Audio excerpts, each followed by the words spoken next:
Hey guys, we are here live. I'm here with Francesco as always. Hello.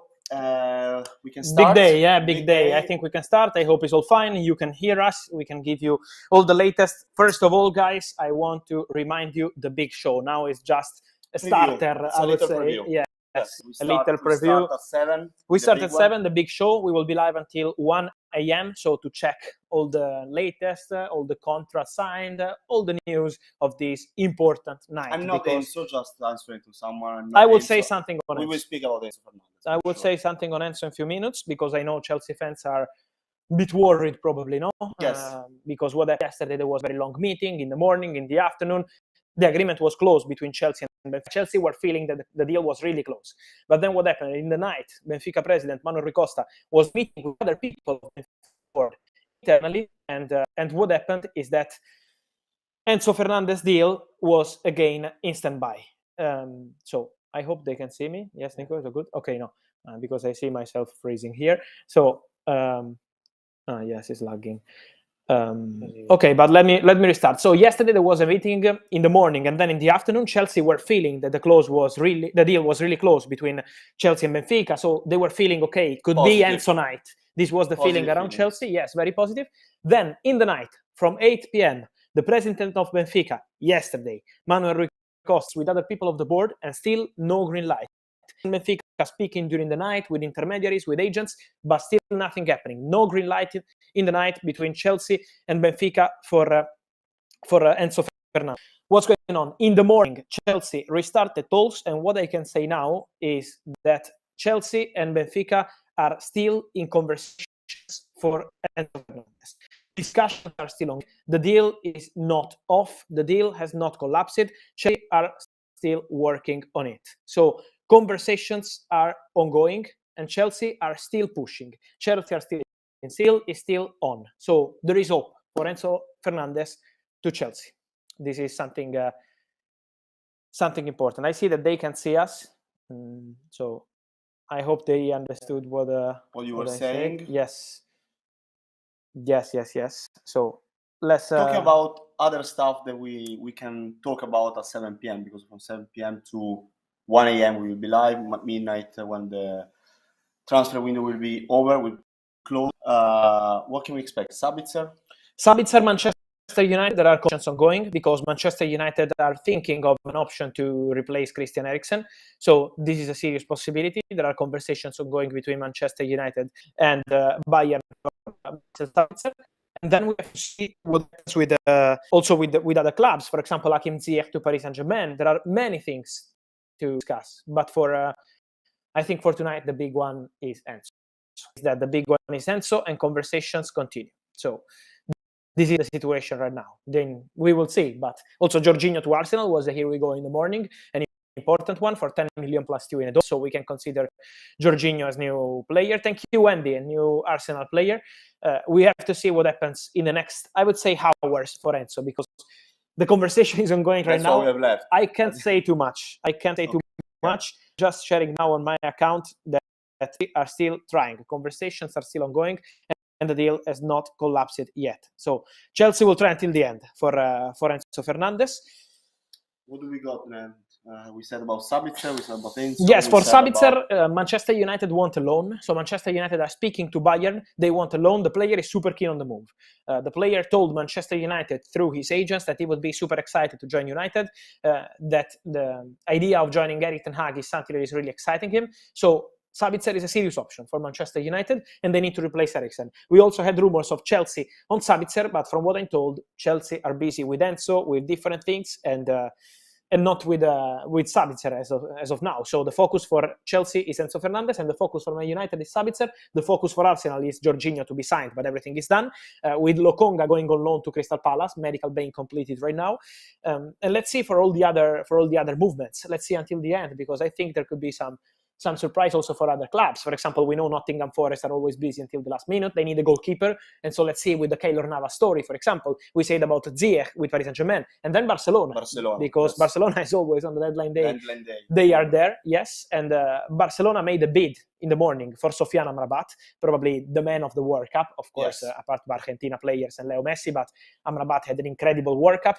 And Barcelona submitted a proposal, 4 million euros by option, 4 million euros loan fee and by option for around 36, so 40 million euros package, but not mandatory by option, just a normal by option, and Fiorentina are not accepting. Fiorentina will not let Amrabat leave on loan or on loan with by option. It has to be an obligation, a guaranteed money or nothing. So this is the situation.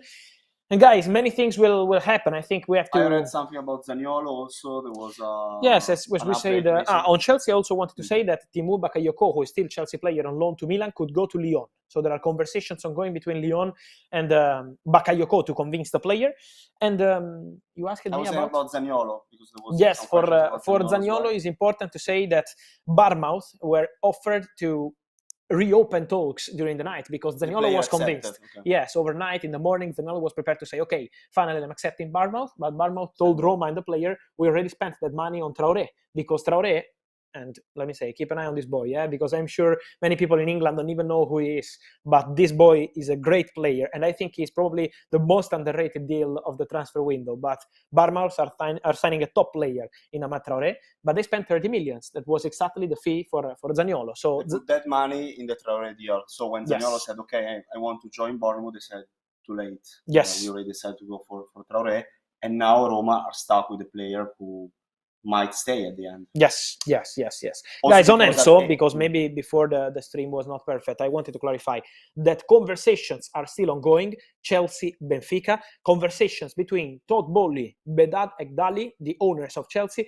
and Manuel Ricosta. So the deal is now on owners' side. Owners are taking care of the negotiation, and Manuel Ricosta, who is Benfica president, not owner of course, but he's the president, he's the man who is having the control of the situation, because we always mention Ricosta. It's like the whole month saying Ricosta has to decide, Ricosta green light. So Ricosta has a lot of power in this story, and let's see if he will approve. Let me remind that what Chelsea offered on Monday morning is 120 million euros, so basically the value of the release clause, but paid in installments. So part of the money paid immediately and part of the money paid in installments. Benfica always wanted the whole release clause, 120 immediately, so this is why they didn't give the green light in principle, but Chelsea are still trying. Chelsea are not giving up. So it's really difficult to cover this story because everything can change. Everything is in the mind of Ricosta. It's not in the news. It's not in the agents. It's not in the players. It's a matter of Chelsea. Feelings. Yes. It's a matter of positive feelings around the deal. Yes, and I think yesterday were negative at one point. Yes, yesterday night were not so positive. Yesterday during the whole day were very positive. During the night, no. During the morning, again negative. During the afternoon, positive. So because it depends on Ricosta. Ricosta has a lot of power, but I think Ricosta also wants to be respectful with Benfica fans. So he wants to keep Enzo Fernandez. If he has to sell Enzo Fernandez, he wants to do it in the best way for Benfica. Okay. So he wants to protect the club. We can understand this point, but it's also important to say that I think Enzo deserves some clarity, no? Because spending the whole month with this kind of situation is not easy for any player in the world. Absolutely. Then also we are waiting for Pedro Porro, no? Pedro Porro is going to sign the contract in a few hours. He's completing the medical right now with Tottenham, but it's done. Pedro Porro will be Tottenham player. Guys, the deal was never off. The Isco deal is off. Collapsed. Isco is off. Incredible, because he had the medical today. Yes. In Union Berlin, they were preparing all the social media stuff. Then they were meeting to sign the contracts. They saw some clauses, and the deal collapsed. So incredible, but Isco is off, and Isco is available as free agent. So he's an interesting one. Skriniar, we didn't mention Skriniar. Is not happening, Skriniar to Paris Saint-Germain. Yes, no. At the moment, from what we know, is not also happening. Also because the Italian transfer window will close at 8 p.m. Italy time, so in a bit more than 3 hours, basically 3 hours and a half. So Inter need to find a replacement first if they will sell Skriniar to Paris Saint-Germain during the transfer window. Yes. Also, Germany, the Bundesliga window closed at 6 p.m. So in 1 hour and a half, and we know that German clubs are not used to do some last-time signings. Yes. Even if Sabitzer might join Man United, so that means that exactly they will not go for. No, I think no. Also because they have Gravenberch who wants to play more. Yes. Okay, so we are gonna see each other at 7 p.m. We Yes, will start at guys, 7 p.m. we We'll will be in have a many different things, huh? location Yes. with Aviv also joining us. We'll be live for how many hours? 5 hours? Yes, should be 5 hours. Something like that. Yes. We'll see. Well, I'm sharing right now, you see, something about Harry Maguire, because despite links with Inter, with Aston Villa, Staying. with West Ham, Harry Maguire is expected to stay. He will make a decision on his future at the end of the season, together with Man United, together with Ten Hag. He's super respectful, super professional, and so this is the situation. On Nottingham Forest, guys, medical ongoing for Felipe. Done deal for Shelby from Newcastle. Looking for a goalkeeper. Audero difficult, Sergio Rico difficult. I think they will try until the end for Keylor Navas, and could be one of the big stories of the market. Keylor Navas to Nottingham Forest could be a really Yes. big one. So they will try until the end. What do we say more? We said about Chelsea. We said about Arsenal. Yes, Jorginho. about Arsenal is Jorginho. For Caicedo, we know they tried for Caicedo, but then the reality is that Brighton never wanted to sell the player. So Arsenal has been trying, but I think that now it's Jorginho, and that's it. This is the expectation around Arsenal. Then we will follow it until the end. Okay, so guys, see you in 2 hours and a half. Yes, in 2 hours and a half we will be 7 together PM. live until the end with the usual Deadline Day show here on YouTube, not on other platforms. Here on YouTube. 7 p.m. Italy times, which is also 6 p.m. Yes, London time, in UK. Yes. So guys, we wait for you. Or 1 p.m. United States. See you later.